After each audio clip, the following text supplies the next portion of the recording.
If I'm an investor, and let's say I'm an impact investor, or maybe I'm just an investor that's interested in minimizing my exposure to climate change, don't we have to have some shared metrics? If I'm going to choose between one investment or another investment, it seems to me that there needs to be some transparency and some basis to have comparability across different alternative investments. I think we need better disclosure on human capital metrics. That's the elusive S yes. of ESG. And what type of information would you like to see more of?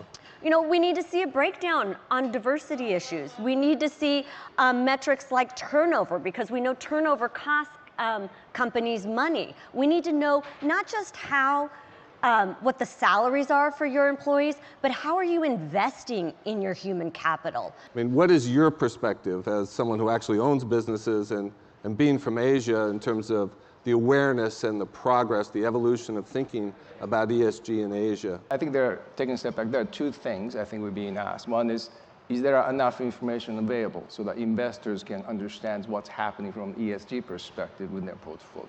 The other is, what do investors want to do with this ESG stuff?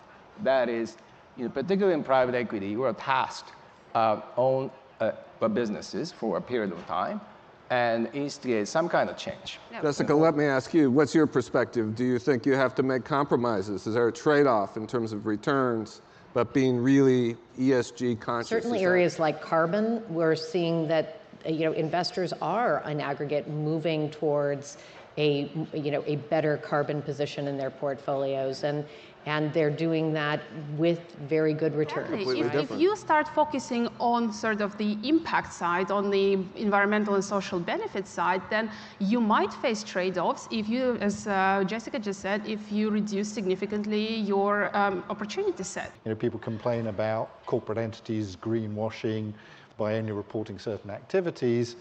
But actually, if you're just managing your image through divestment, then you're not really contributing. You're actually greenwashing your portfolio.